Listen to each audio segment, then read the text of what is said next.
Hi, എല്ലാവർക്കും ബ്ലൂട്ടയുടെ പുതിയൊരു വീഡിയോയിലേക്ക് സ്വാഗതം. അപ്പോൾ നമ്മളിപ്പോൾ നോക്കാൻ പോകുന്നത് നമ്മുടെ രോഗങ്ങളും രോഗകാരികളും എന്ന് പറയുന്ന ടോപ്പിക്കിലെ കുറച്ച് ചോദ്യങ്ങളാണ്. പ്രീവിയസ് ആയിട്ട് ചോദിച്ച ചോദ്യങ്ങളും അതേപോലെ തന്നെ കുറച്ച് ഫോക്കസ് ചെയ്യേണ്ട ചോദ്യങ്ങളും ഈ ഒരു ഇതിലുണ്ട്. കാരണം നമ്മളിപ്പോൾ നമ്മുടെ സ്റ്റേറ്റ്മെൻറ്റ് വൈസ് ചോദ്യങ്ങളായതുകൊണ്ട് നമ്മൾ ചോദ്യങ്ങൾ തന്നെ നമ്മൾ പഠിക്കേണ്ട ഒരു അവസ്ഥയായിട്ടാണ് ഇപ്പോൾ ഉള്ളത്. അപ്പോൾ നമുക്ക് ആ ചോദ്യങ്ങൾ നോക്കാം. ബാക്ടീരിയത്തെ മൈക്രോസ്കോപ്പിലൂടെ ആദ്യമായി നിരീക്ഷിച്ച ശാസ്ത്രജ്ഞൻ ആൻ്റോണി വാൻ ലീവൻഹോക്കാണ്. അപ്പോൾ ബാക്ടീരിയ മൈക്രോസ്കോപ്പിലൂടെ ആദ്യമായിട്ട് നിരീക്ഷിച്ച വ്യക്തി ആരാണ്? ആൻ്റോണി വാൻ ലീവൻഹോക്കാണ്. ബാക്ടീരിയകൾ പെരുകുന്നത് ഏത് പ്രക്രിയയിലൂടെയാണ്? അത് ദ്വിവിഭജനമാണ്. ബാക്ടീരിയകൾ പെരുകുന്നത് ഏത് പ്രക്രിയയിലൂടെയാണ്? അത് ദ്വിവിഭജനം വഴിയാണ്. നീന്തി നീങ്ങാൻ ബാക്ടീരിയയെ സഹായിക്കുന്ന അവയവം ഫ്ലജല്ലയാണ്. അപ്പോൾ നീന്തി നീങ്ങാനായിട്ട് ബാക്ടീരിയത്തെ സഹായിക്കുന്ന എന്താണ്? ഫ്ലജല്ലയാണ്. ഗോളാകൃതിയുള്ള ബാക്ടീരിയകൾ ഏതിനത്തിൽപ്പെടുന്നു? കോക്കസ് വിഭാഗത്തിൽ പെടുന്നു. അപ്പോൾ ഗോളാകൃതിയുള്ള ബാക്ടീരിയകൾ ഏതിനത്തിലാണ് പെടുന്നത്? കോക്കസ് വിഭാഗത്തിലാണ് പെടുന്നത്. ന്യൂമോണിയ, കൺകുരു, തൊണ്ടകാറൽ എന്നിവയ്ക്ക് കാരണം ഏതിനം ബാക്ടീരിയകളാണ്? കോക്കസ് ബാക്ടീരിയകളാണ്. അപ്പോൾ ന്യൂമോണിയ, കൺകുരു, തൊണ്ടകാറൽ എന്നിവയ്ക്ക് കാരണം ഏതിനം ബാക്ടീരിയകളാണ്? കോക്കസ് ബാക്ടീരിയകളാണ്. ദണ്ടിൻ്റെ ആകൃതിയുള്ള ബാക്ടീരിയകൾ ബാസിലസ് ബാക്ടീരിയകളാണ്. അപ്പോൾ ദണ്ടിൻ്റെ ആകൃതിയിലുള്ള ബാക്ടീരിയകൾ ഏതാണ്?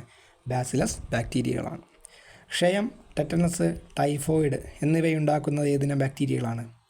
ബാസിലസ് ബാക്ടീരിയകളാണ്. അപ്പോൾ ക്ഷയം, ടെറ്റനസ്, ടൈഫോയിഡ് എന്നിവയുണ്ടാക്കുന്ന ഏതിനം ബാക്ടീരിയകളാണ്? ബാസിലസ് ബാക്ടീരിയകളാണ്. കോമയുടെ ആകൃതിയിലുള്ള ബാക്ടീരിയ വിബ്രിയോ ബാക്ടീരിയയാണ്. അപ്പോൾ കോമയുടെ ആകൃതിയിലുള്ള ബാക്ടീരിയ ഏതാണ്? Vibrio bacteria. കോളറ, ഗ്യാസ്ട്രോ എൻഡിറൈറ്റിസ് എന്നിവയ്ക്ക് കാരണം ഏതിനം ബാക്ടീരിയയാണ്? വിബ്രിയോ ബാക്ടീരിയകളാണ്. ഇപ്പോൾ കോളറ, ഗ്യാസ്ട്രോ എൻട്രൈറ്റിസ് എന്നിവയ്ക്ക് കാരണം ഏതിനം ബാക്ടീരിയയാണ്? വിബ്രിയോ ബാക്ടീരിയകളാണ്. സ്പ്രിങ്ങിൻ്റെ ആകൃതിയിലുള്ള ബാക്ടീരിയ സ്പൈറില്ല ബാക്ടീരിയയാണ്. അപ്പോൾ സ്പ്രിങ്ങിൻ്റെ ആകൃതിയിലുള്ള ബാക്ടീരിയ ഏതാണ്? Spirilla bacteria.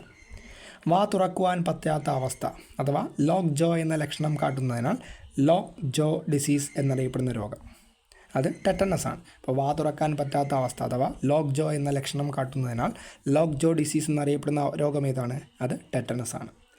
കുതിരസന്നി എന്നറിയപ്പെടുന്ന രോഗം അത് ടെറ്റനസ് ആണ്. അപ്പോൾ കുതിരസന്നി എന്നറിയപ്പെടുന്ന രോഗം ഏതാണ്? അത് ടെറ്റനസ് ആണ്.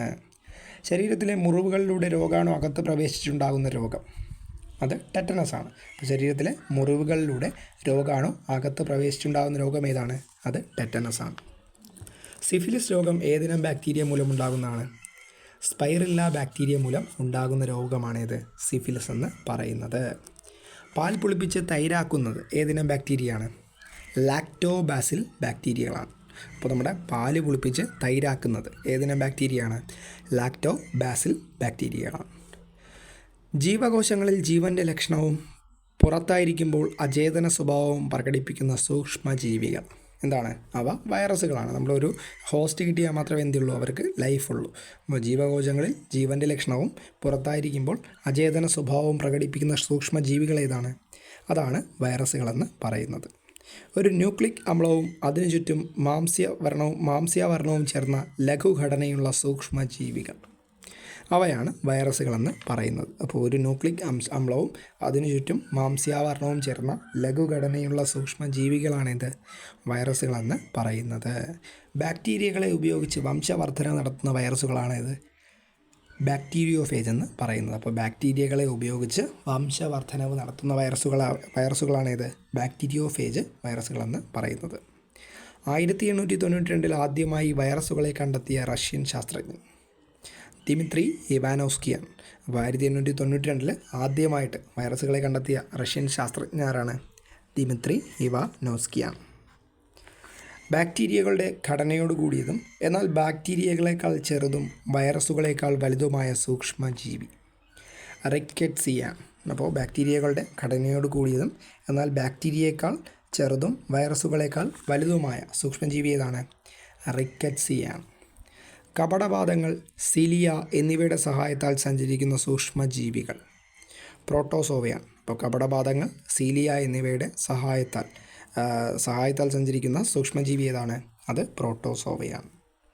അമീബ, പാരമീസിയം എന്നിവ ഏതിനം സൂക്ഷ്മജീവികൾക്ക് ഉദാഹരണങ്ങളാണ്? പ്രോട്ടോസോവയ്ക്ക് ഉദാഹരണങ്ങളാണ്. അപ്പോൾ അമീബ, പാരമീസിയം എന്നിവ ഏതിനം സൂക്ഷ്മജീവികൾക്ക് ഉദാഹരണമാണ്? പ്രോട്ടോസോവകൾക്ക് ഉദാഹരണമാണ്. രോഗങ്ങളുടെ രാജാവ് എന്നറിയപ്പെടുന്ന രോഗം ഏതാണ്? അത് ക്ഷയമാണ്. അപ്പോൾ രോഗങ്ങളുടെ രാജാവ് ഏതാണ്? അത് ക്ഷയമാണ്. കോക്ക് ഡിസീസ്, വൈറ്റ് പ്ലേഗ് എന്നിങ്ങനെ അറിയപ്പെടുന്ന രോഗം, അതും ക്ഷയമാണ്. അപ്പോൾ കോക്ക് ഡിസീസ്, വൈറ്റ് പ്ലേഗ് എന്നിങ്ങനെ അറിയപ്പെടുന്ന രോഗം ഏതാണ്? അതും ക്ഷയമാണ്. ഹാൻസൺസ് ഡിസീസ് എന്നറിയപ്പെടുന്ന പ്രാചീന രോഗം, അത് കുഷ്ഠമാണ്. അപ്പോൾ ഹാൻസൺസ് ഡിസീസ് എന്നറിയപ്പെടുന്ന രോഗം ഏതാണ്?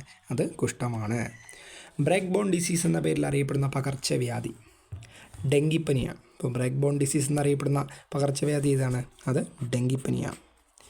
കെരാറ്റോപ്ലാസി എന്നറിയപ്പെടുന്ന കണ്ണുമാറ്റൽ ശസ്ത്രക്രിയയിൽ മാറ്റിവെക്കുന്ന കണ്ണിലെ ഭാഗം കോർണിയയാണ്. അപ്പോൾ കെരാറ്റോപ്ലാസി എന്നറിയപ്പെടുന്ന കണ്ണുമാറ്റിവെക്കൽ ശസ്ത്രക്രിയയിൽ മാറ്റിവെക്കുന്ന കണ്ണിലെ ഭാഗം ഏതാണ്? അത് കോർണിയയാണ്. വൈറസ് മൂലം നാഡീവ്യവസ്ഥയെ ബാധിക്കുന്ന ഏത് രോഗമാണ് ഹൈഡ്രോഫോബിയ അഥവാ ജലഭയരോഗം എന്നറിയപ്പെടുന്നത്? പേവിഷബാധയാണ്. അപ്പോൾ വൈറസ് മൂലം നാഡീവ്യവസ്ഥയെ ബാധിക്കുന്ന ഏത് രോഗമാണ് ഹൈഡ്രോഫോബിയ അഥവാ ജലഭയരോഗം എന്നറിയപ്പെടുന്നത്? പേവിഷബാധയാണ്. മെനിഞ്ചൈറ്റിസ് രോഗം ബാധിക്കുന്ന ശരീരഭാഗം മസ്തിഷ്ക സ്തരമാണ്. അപ്പോൾ നമ്മുടെ മെനിഞ്ചൈറ്റിസ് രോഗം ബാധിക്കുന്ന ശരീരഭാഗം ഏതാണ്? മസ്തിഷ്ക സ്തരമാണ്. രക്തം കട്ടപിടിക്കുവാൻ കാലതാമസമുണ്ടാകുന്ന പാരമ്പര്യ രോഗം ഹീമോഫീലിയാണ്. രക്തം കട്ടപിടിക്കുവാൻ കാലതാമസമുണ്ടാക്കുന്ന പാരമ്പര്യ രോഗം ഏതാണ്? ഹീമോഫീലിയാണ്. ശരീരത്തിൻ്റെ ഏത് അവയവത്തെയാണ് എക്സിമ രോഗം ബാധിക്കുന്നത്? ത്വക്കിനെയാണ്. അപ്പോൾ ത്വക്കിനെ ബാധിക്കുന്ന രോഗമാണിത് എക്സിമ രോഗമെന്ന് പറയുന്നത്. ജിഞ്ചിവൈറ്റിസ് രോഗം ബാധിക്കുന്ന ശരീരഭാഗം മോണയാണ്. അപ്പോൾ ജിഞ്ചിവൈറ്റിസ് ബാധ ഏത് ശരീരഭാഗത്തെ ബാധിക്കുന്നു? അത് മോണയാണ് ബാധിക്കുന്നത്. സ്മൃതിനാശക രോഗം എന്നറിയപ്പെടുന്ന രോഗം അൾഷിമേഴ്സാണ്. അപ്പോൾ സ്മൃതിനാശക രോഗം എന്നറിയപ്പെടുന്ന രോഗം ഏതാണ്? അത് അൾഷിമേഴ്സാണ്. അൾഷിമേഴ്സ് രോഗം ശരീരത്തിൻ്റെ ഏത് ഭാഗത്തെയാണ് ബാധിക്കുന്നത്? മസ്തിഷ്കത്തെയാണ് ബാധിക്കുന്നത്. അപ്പോൾ അൾഷിമേഴ്സ് രോഗം ശരീരത്തിൻ്റെ ഏത് ഭാഗത്തെയാണ് ബാധിക്കുന്നത്? മസ്തിഷ്കത്തെയാണ് ബാധിക്കുന്നത്. ഡയബറ്റിസ് മെലിറ്റസ് അഥവാ പ്രമേഹം എന്ന രോഗാവസ്ഥയ്ക്ക് കാരണം ഏത് ഹോർമോണിൻ്റെ ഉൽപ്പാദനക്കുറവാണ്? ഇൻസുലിൻ്റെ ഉൽപ്പാദനക്കുറവാണ്. അപ്പോൾ ഡയബറ്റിസ് മെലിറ്റസ് അഥവാ പ്രമേഹം എന്ന രോഗാവസ്ഥയ്ക്ക് കാരണം ഏത് ഹോർമോണിൻ്റെ ഉൽപ്പാദനക്കുറവാണ്? ഇൻസുലിൻ്റെ ഉൽപ്പാദനക്കുറവാണ്.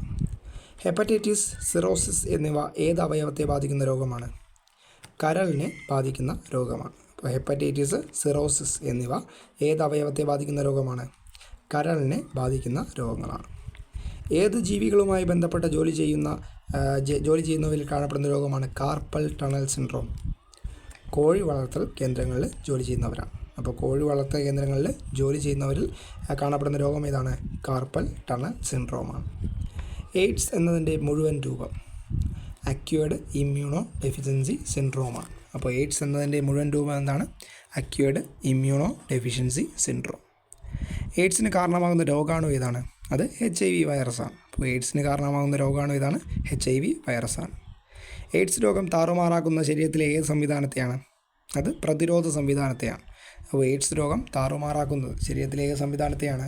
പ്രതിരോധ സംവിധാനത്തെയാണ്. എയ്ഡ്സ് പ്രാഥമിക പരിശോധനാർത്ഥം നടത്തുന്ന ടെസ്റ്റ് ഏതാണ്? എലിസ ടെസ്റ്റാണ്. എൻസൈം ലിങ്ക്ഡ് ഇമ്മ്യൂണോ സോർബൻ്റ് അസേ എന്നാണ് അതിൻ്റെ പൂർണ്ണ രൂപം. അപ്പോൾ എയ്ഡ്സിൻ്റെ പ്രാഥമിക പരിശോധനാർത്ഥം നടത്തുന്ന ടെസ്റ്റ് ഏതാണ്? അത് എലിസ ടെസ്റ്റാണ്. എയ്ഡ്സ് രോഗത്തിൻ്റെ സ്ഥിരീകരണ ടെസ്റ്റ് ഏതാണ്? വെസ്റ്റേൺ ബ്ലോട്ട് ടെസ്റ്റാണ്. അപ്പോൾ എയ്ഡ്സ് രോഗമുണ്ടെന്ന് സ്ഥിരീകരിക്കുന്ന ടെസ്റ്റ് ഏതാണ്? വെസ്റ്റേൺ ബ്ലോട്ട് ടെസ്റ്റാണ്.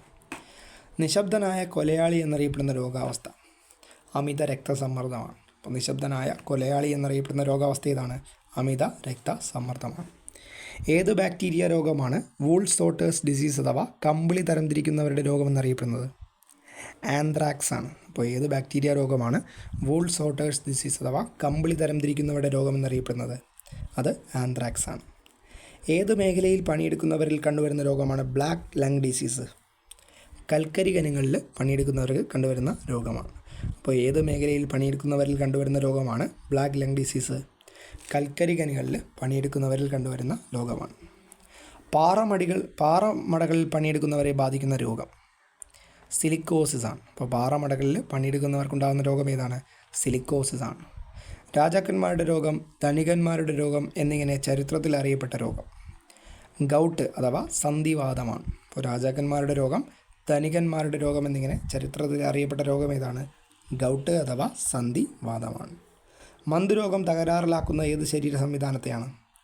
ലസിക വ്യവസ്ഥയാണ്. അല്ലെങ്കിൽ ലിംഫാറ്റിക് സിസ്റ്റത്തെയാണ് മന്ദരോഗം തകരാറിൽ ആക്കുന്നത്.